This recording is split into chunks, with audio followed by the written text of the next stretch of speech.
오늘 말씀을 통해서 풍랑은 괴로우나 하나님의 뜻은 있다. 이 말씀을 통해서 하나님이 우리에게 주시는 뜻을 함께 받는 시간이 되면 좋겠습니다. 비가 많이 와도 필요하면 운전은 할 수 있습니다. 좀 조심하면서 천천히 운전해 갈 수 있어요. 그런데 바람이 많이 불고 비가 많이 오면 배는 출항하지 않습니다. 눈으로 보기에는 괜찮지만 파도가 높고 멀리서 먹구름이 몰려오면 배는 항구에 머뭅니다.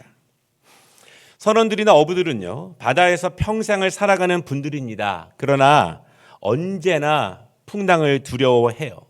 바다를 잘 알고 있지만 바다가 항상 갑자기 무섭게 변한다는 사실을 잘 압니다. 바다의 무서움을 알기 때문에 늘 바다 앞에 겸손함을 갖습니다. 2003년도에 제가 처음으로 제주도에 갔었는데요. 가족 여행을 갔어요. 그때 태풍 매미가 찾아왔습니다. 저는 도시에 살았기 때문에 이 바닷가에서 태풍이 얼마나 무서운지 잘 몰랐습니다. 태풍이 바다를 얼마나 격하게 하는지도 잘 몰랐고 바람이 얼마나 센지도 잘 몰랐어요. 그때 바람이 불어오자 이 큰 몸이 정말로 떠밀려 가게 되는 것을 경험해 보았습니다. 여행을 제대로 하지도 못했고요. 정말 이 태풍이라고 하는 바람이 크구나. 그래서 그 이후에 이 매미라고 하는 이름이 없어졌어요. 너무나 큰 피해를 주었기 때문에 사라졌다. 그렇게 알고 있습니다. 풍랑은 항상 있습니다. 풍랑을 안 만나는 인생은 없어요.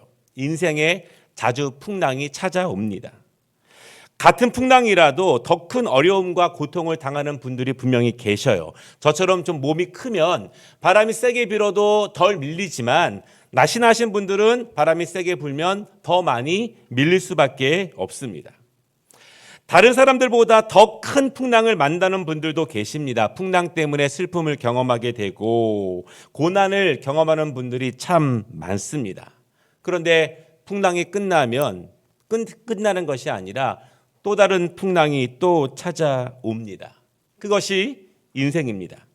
믿음이 없어도 풍랑이 찾아오지만 믿음이 있다고 해서 풍랑이 비켜나가는 것은 아니에요. 풍랑은요, 모든 사람들에게 예고 없이 찾아오는 손님과 같습니다. 우리 그리스도인들은 하나님의 섭리를 믿는 사람들입니다. 우리는 잘 모르지만 하나님께서 우리의 길을 인도하신다, 그렇게 믿고 있습니다. 그런데도 우리는 풍랑을 만나요. 하물며 자주 만나게 됩니다. 그렇다면 우리 그리스도인들은요, 나에게 찾아오는 풍랑을 어떻게 바라보아야 하는가? 우리 가정에게, 우리 자녀들에게 찾아오는 풍랑 가운데 하나님의 뜻은 어디에 계신가? 우리는 풍랑 속에서 무엇을 볼 것인가?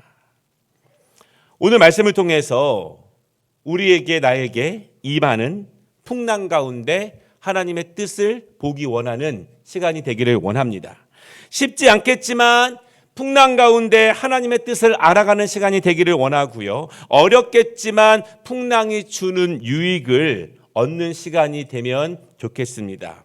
혹시 지금 인생 가운데 풍랑을 만나고 계신 분들이 계시다면 위로의 말씀을 드립니다. 주님께서 이 시간 크신 은혜로 풍랑이 잔잔해지는 은혜를 누리시기를 주님의 이름으로 축복합니다. 첫 번째 말씀은요, 풍랑은 항상 예고 없이 찾아오는 것은 아니다. 다른 말로 하면 예고하고 찾아오는 풍랑도 있다, 그런 말씀이에요. 모든 사람들은 풍랑을 원하지 않습니다. 그러나 풍랑은 찾아와요. 모든 사람들은 풍랑이 자신에게 찾아온다는 것을 압니다. 그러나 풍랑을 대비하기는 또한 어렵습니다. 풍랑은요, 예상하지 않은 시간에 찾아옵니다. 또한 늘 다른 얼굴을 가지고 우리에게 찾아옵니다. 그래서 풍랑이 불면 피해가 크고 고통도 큽니다. 요즘은 일기예보가 잘 이루어지죠.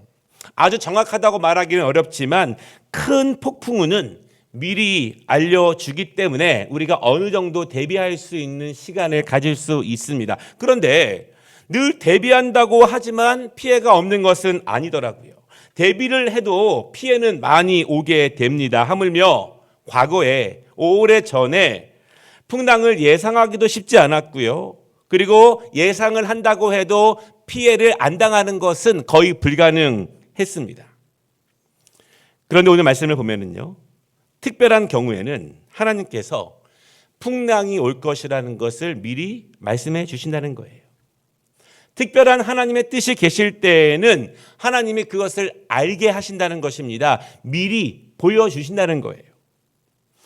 오늘 우리가 함께 읽은 말씀은요, 복음을 전하던 바울이 로마 군인들에게 잡혀서 재판을 받기 위해서 로마로 압송되는 장면 가운데 있습니다. 바울이 많은 도시들을 방문하면서 복음을 전하자 많은 사람들이 예수님을 믿었습니다. 그렇지만 믿는 사람들보다 훨씬 더 많은 사람들이 바울을 반대했습니다. 그를 죽이려고 했습니다. 사람들의 마음을 요동케 하고 도시를 시끄럽게 하기 때문에 바울을 죽이려고 했고 그를 붙잡았습니다. 그런데 로마 시민이었던 바울은요, 황제에게 항소를 했고 마지막 재판을 위해서 배를 타고 로마로 압송되는 그 장면 가운데 있습니다. 오늘 구절을 보면은 이렇게 시작합니다. 금식하는 절기가 지났다. 그리고 항해하기가 어려운 시간이 되었다. 그렇게 시작을 하죠. 금식하는 절기는 대속죄일입니다. 히브리어로 욤 키브루 이렇게 말하고 있는데요. 이스라엘 백성들이 1년에 한 번은 다 모여서 하나님께 큰 제사를 드리는 날이에요. 하나님께서는 개인과 가정과 민족의 죄를 다 용서하십니다. 그래서 1년 중에 가장 큰 제사의 날이고 모든 백성들이 반드시 나와서 집중하는 그러한 절기가 대속죄일입니다.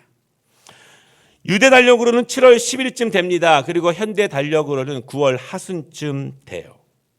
오늘 저 지도처럼 배가 지나고 있는 지중해 연안은요, 그때가 늦가을에 해당된다고 합니다. 그리고 곧 춥고 매서운 바람이 불고 광풍이 일어난다는 것을 바울은요, 오랜 전도 여행을 통해서 경험을 많이 했어요. 오늘 바울은요, 자신을 압송하고 있는 그 배의 로마 장교 백부장에게, 책임자에게 자신의 경험을 이야기합니다. 로마까지 한참을 가야 하고 지금은 날씨가 좋은 것처럼 보이지만 얼마 후에는 바로 추워질 것이고 풍랑이 올 것입니다. 그것을 알려줘요. 그것이 9절이에요. 하나님의 말씀을 들었으면 기억해야 합니다. 들었으면 새겨야 하고 들었으면 돌아봐야 합니다. 들었으면 준비를 해야 합니다. 하나님의 사람의 말에는 늘 귀를 기울일 필요가 있어요. 왜냐하면 하나님은요, 자신의 뜻을 종종 자신의 종을 통해서 우리에게 말씀을 주시기 때문에 그렇습니다. 10절에 바울은 이렇게 말합니다. 이 배에는 많은 짐과 사람도 많은데 큰 폭풍으로 큰 어려움이 예상됩니다. 그러니 항해 계획을 좀 바꾸어야 합니다. 이렇게 바울이 말하는 거예요. 큰 목소리로 말한 것은 아니었습니다. 조용히 말했어요. 조용히 평범하게 말했습니다. 마치 제가 여러분에게 중요한 이야기를 광고로 전하는 것처럼 그렇게 평범하게 이야기했어요. 그러나 거기에는 강조점들이 있죠. 그런데 죄인을 압송하기 위해서 그 모든 배를 책임지고 있는 백부장은요, 11절 말씀을 보면은 바울의 말에는 전혀 주의를 기울이지 않습니다. 그리고 도리어 선장과 선주의 말을 믿게 됩니다. 백부장은요, 누구의 말을 들어야 할까요? 선장과 선주의 말을 듣는 것이 맞나요? 그것이 맞아요. 그렇게 볼 수 있습니다. 그들은 전문가입니다. 그들은 경험이 많습니다. 그래서 누구나 그런 상황이 되면은 선장과 선주의 이야기를 들을 거예요. 그렇지만 하나님의 종의 말을 들어야 할 때가 분명히 있습니다. 바울이요, 항상 이런 말을 하지는 않아요. 바울은 매번 이렇게 하십시오, 저렇게 하십시오, 그럴 때는 이렇게 가야 합니다, 이렇게 말하는 사람들이 아닙니다. 그러나 어느 때, 어느 시점, 어떤 중요한 시간이 되면 하나님께서 바울에게 감동을 주십니다. 바울의 인간적인 용어가 아니라 하나님의 감동으로 말하는 것이고 하나님의 뜻을 전하는 거예요. 그때는 일상의 때가 아니에요. 평범한 때가 아닙니다. 중요한 때, 결정적일 때 그 사람들을 살리기 위해서 하나님께서 말씀을 주신다는 거예요. 그러면 그때는 들어야 합니다. 그때는 귀를 기울여야 합니다. 그때는 하나님의 사람의 말을 하나님의 음성으로 들어야 합니다. 하나님의 사람이 전문가들과 좀 다른 이야기를 해도, 경험이 많은 사람들과 다른 말을 해도 들어야 하는 거예요. 왜냐하면 여러분, 세상의 전문가가 완벽하다는 뜻은 아니에요. 경험이 많다고 하는 사람들, 그들이 늘 배를 틀림없이 완벽하게 운행하는 사람들은 아닙니다. 그래서 중요할 때에는 하나님이 말씀을 주시면 그 말을 들어야 돼요. 평범하게 들리지만 작은 그 음성을 들을 수 있는 귀를 얻으시기를 주님의 이름으로 축복합니다. 8절에 보면은요, 지금 그 배가 미항에 있습니다. 미항. 그런데 12절에 보면은요, 선장과 선주는 미항은 겨울을 지내기에 불편하기 때문에 베닉스로 가서 거기서 겨울을 보내고 다시 출발합시다. 그렇게 결정을 합니다. 그리고 백부장은 그 말을 들어요. 바울의 말은 그냥 지나쳐 버렸습니다. 베닉스는요, 큰 항구입니다. 사람도 많고 좋은 곳도 많습니다. 기본적으로 유흥가가 많은 곳이에요. 뱃사람들이 즐길 수 있는 장소입니다. 그래서 예로부터 큰 항구에는 죄가 넘친다, 그런 말이 있었습니다. 선장과 선주가 베닉스로 가기로 한 이유가 바로 여기에 있었습니다.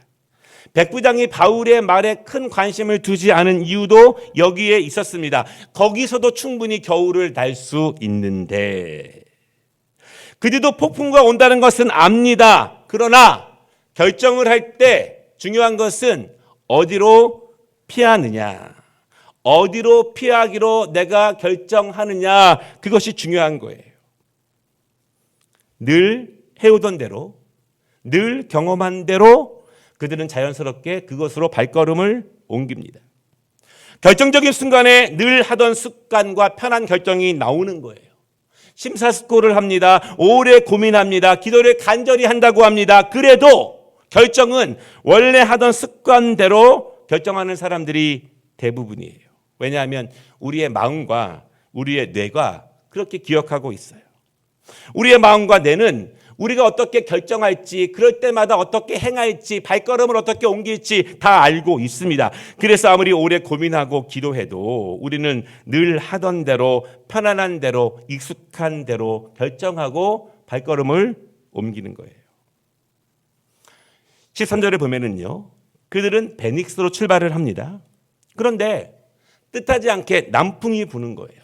따뜻한 바람이 불고 그쪽으로 향하는 바람이 붑니다. 그래서 순탄하게 베닉스로 가고 있어요. 백부장은 생각했을 거예요. 바울이 괜한 말을 했구나. 선장과 선주의 말을 듣기를 잘했다. 바울의 말은 전혀 신경 쓸 필요가 없었어. 이렇게 날씨가 좋고 잘 가고 있는데. 그런데 그것이 영원하지 않았습니다. 남풍이 영원하지 않았어요. 잠깐입니다. 하나님은요, 하나님의 사람에게 주신 말씀을 이루십니다.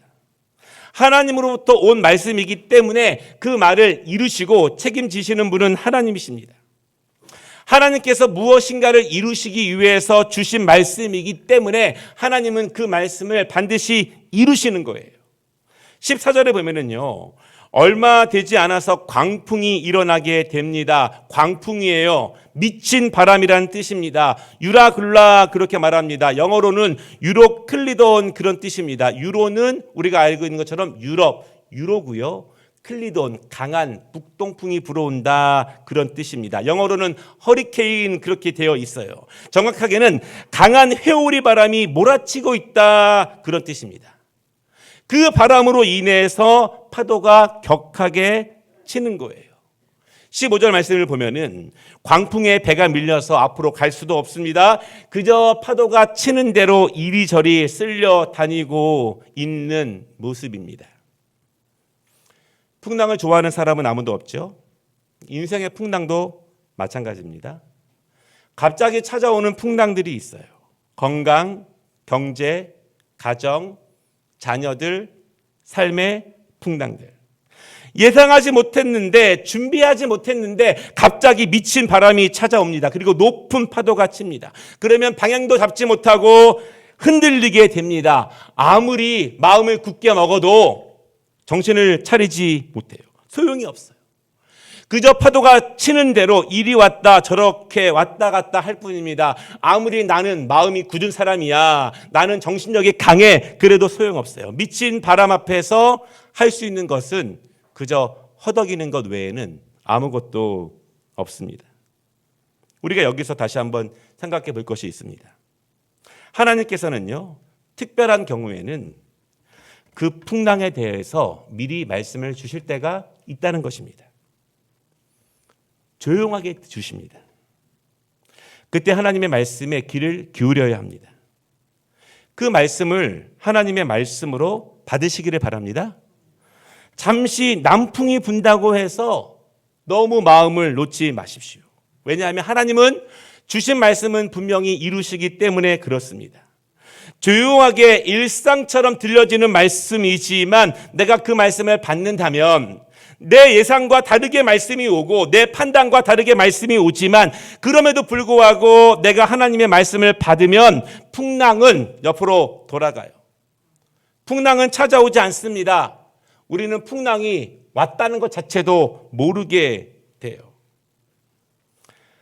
하나님의 조용한 말씀은 늘 이상하게 찾아옵니다. 낯설게 찾아와요. 예상하지 못하게 다른 방식으로 찾아옵니다. 그럼에도 하나님의 말씀을 온전히 받으시기를 주님의 이름으로 축복합니다. 두 번째 말씀은요, 풍랑은 본질을 붙잡게 하는 시간이 됩니다. 모든 사람들이 풍랑을 원하지 않지만 풍랑이 꼭 우리에게 고통만 주는 것은 아닙니다. 풍랑이 우리에게 주는 유익이 있어요. 너무 힘든 시간이지만 믿음으로 잘 견디게 되면, 소망을 품고 잘 인내하면 풍랑이 우리에게 주는 유익을 우리는 분명히 얻을 수 있습니다. 그럼 그 풍랑의 유익이 무엇인가? 성경에는요, 여러 번 풍랑이 소개됩니다. 강한 풍랑이고요, 죽을 수밖에 없는 풍랑이었습니다. 그 중에 하나가 요나서에 소개되고 있는 풍랑이에요. 여호와께서 큰 바람을 바다 위에 내리심에 바다 가운데 큰 폭풍이 일어나 배가 거의 깨지게 된지라. 사공들이 두려워하여 각각 자기의 신을 부르고. 우리가 알다시피요, 이 풍랑은 이유가 있는 풍랑이었습니다. 하나님의 말씀을 받았지만 다르게 반응을 합니다.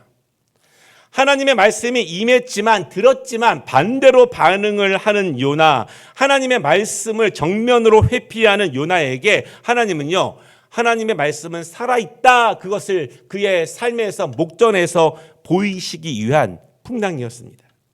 배가 거의 깨져버릴 듯한 큰 바람과 큰 파도가 칩니다. 사공들은 너무나 두려워합니다. 전문가들이 두려워합니다. 거의 죽을 지경이 되었습니다. 그래서 자기들이 믿는 신을 부르는 거예요. 살려달라고 외칩니다.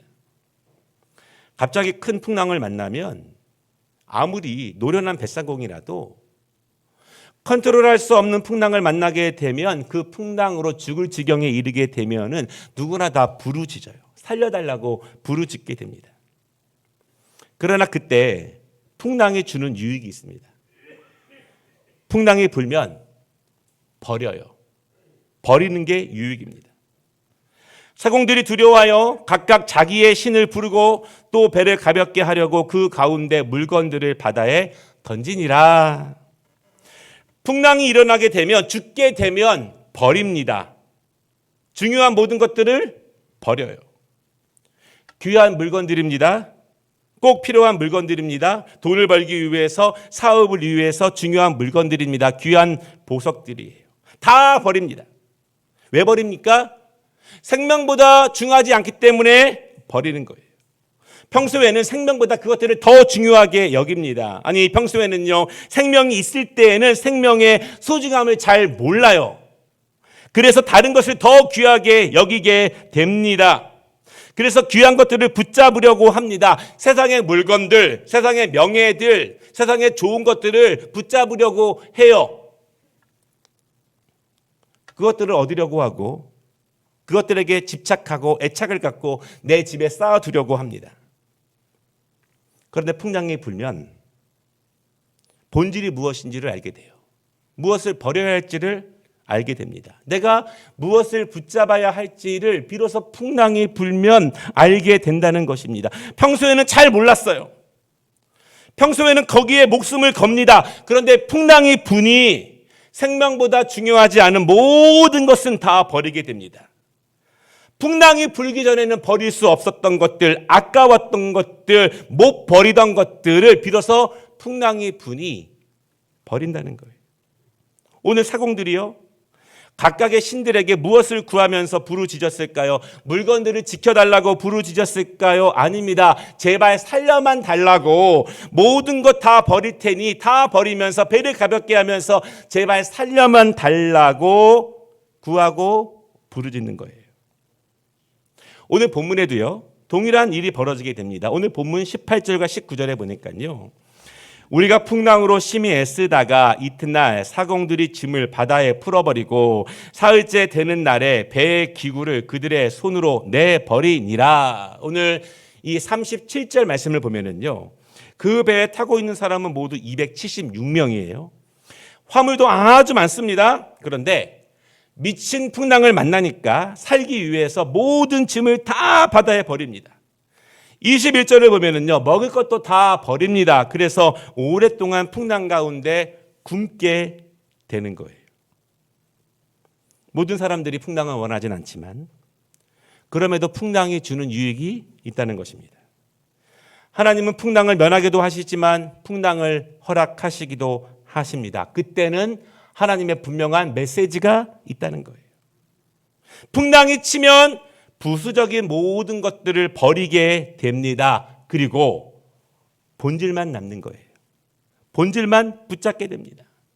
죽게 생겼는데 그때 귀한 물건들이 무엇이 소중하겠습니까?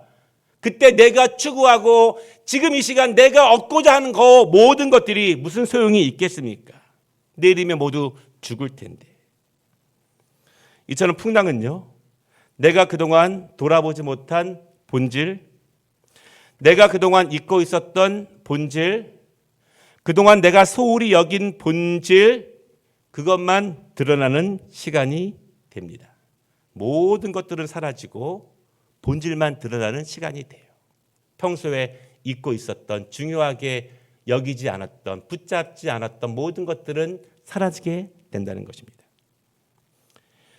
사랑하는 여러분, 풍랑을 만나면 우리는 어떻게 될까요?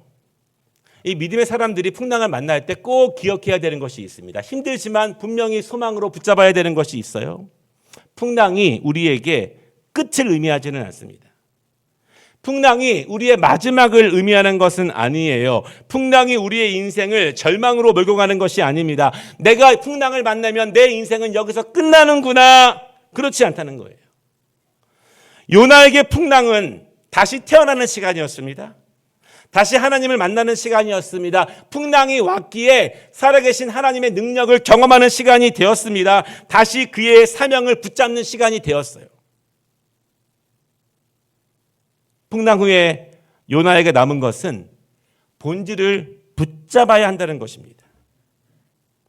하나님의 말씀을 붙잡아야 한다는 것이 본질이에요. 하나님의 말씀을 붙잡으면 하나님의 능력이 나타나고 새로운 생명이 그 안에서 다시 힘을 얻습니다. 오늘 본문은 어떻습니까? 오늘 23절 말씀을 보면은요, 내가 속한 바 곧 내가 섬기는 하나님의 사자가 어젯밤에 내 곁에 서서 말하되 바울아 두려워하지 말라. 내가 가이사 앞에 서야 하겠고 또 하나님께서 너와 함께 항해하는 자를 다 내게 주셨다 하였으니 그러므로 여러분이여 안심하라. 나는 내게 말씀하신 그대로 되리라고 하나님을 믿노라. 그런즉 우리가 반드시 한 섬에 걸리리라. 풍랑에는 하나님의 뜻이 있습니다. 하나님은 풍랑 가운데 메시지를 주십니다. 그리고 그 말씀은 반드시 이루어집니다. 풍랑은 우리를 죽이려는 도구가 아닙니다. 풍랑은 우리를 실패로 몰고 가지 않습니다. 도리어 풍랑은 우리에게 본질을 붙잡으라고 말씀을 주시는 거예요. 본질을 붙잡을 때 우리를 하나님 앞으로 인도하게 됩니다. 풍랑은 하나님만 붙잡게 합니다. 풍랑은 하나님만 의지하게 합니다. 이 풍랑을 멈추실 분이 누구인지를 알게 하는 시간입니다. 풍랑의 의미를 제대로 알면 풍랑은 멈추는 거예요. 예수님은요, 바다와 바람에게 명령하셨습니다. 예수께서 이르시되 어찌하여 무서워하느냐 믿음이 작은 자들아 하시고 곧 일어나사 바람과 바다를 꾸짖으시니 아주 잔잔하게 되거늘 그 사람들이 놀랍게 여겨 이르되 이가 어떤 사람이기에 바람과 바다도 순종하느냐. 여러분의 풍랑 누가 멈추게 하실 수 있습니까? 오직 예수님만 가능하세요. 예수님이 본질입니다. 풍랑의 시간 예수님께 집중하시기를 바랍니다. 말씀을 마치겠습니다. 큰 풍랑은 두렵지만 풍랑은 꼭 필요합니다. 큰 풍랑이 불면 주변에 더러워진 바닷물들은요, 깊은 바닷물들과 혼합되면서 정화됩니다. 깊은 바닷물이 더러운 바다를 둘러쌉니다. 그리고 그 안에서 더러운 바닷물들은 깨끗하게 변합니다. 깨끗해지면 다시 생명이 자랍니다. 다시 생명들이 모여들어요. 죽이는 바다는 풍랑이 일어나야 살리는 바다가 됩니다. 그것이 풍랑이 필요한 이유예요. 하나님은 때로는 오늘도 우리에게 우리의 더러운 것들을 깨끗하게 하시기 위해서 풍랑을 주십니다. 그 풍랑의 시간에 부수적인 것들을 다 버리고 본질만 붙잡는 시간 되시기를 바랍니다. 오직 예수 그리스도만이 풍랑을 잔잔하게 하실 수 있습니다. 그분을 붙잡으면 다시 살아나게 됩니다. 오늘 우리가 만나고 있는 풍랑 가운데 괴롭지만 주님께만 소망을 두고 모든 것들을 주님께 향하는 시간 되시기를 주님의 이름으로 축복합니다. 은혜로우신 하나님 아버지, 우리는 풍랑을 원하지 않습니다. 너무나 고통스럽습니다. 그러나 우리가 풍랑을 막을 수 없습니다. 주여, 그럼에도 불구하고 그 풍랑이 불 때 하나님의 뜻을 기억할 수 있도록 도와주시옵소서. 조금 낯설게, 조금 이상하게 들려도 나를 살리시기 위한 하나님의 음성에 귀를 기울이게 하시고 마음을 열게 하시고 그 작은 말씀에 순종할 수 있는 저희들 되게 하여 주시옵소서. 본질을 붙잡게 하여 주시옵소서. 부수적인 것들 때문에 본질을 놓치지 않도록 은혜를 더하여 주시옵소서. 그 풍랑으로 인해서 멈추고 지체되는 것이 아니라 더 빨리 나아가는 은혜를 누릴 수 있도록 축복하여 주시옵소서. 예수님의 이름으로 기도 올리옵나이다.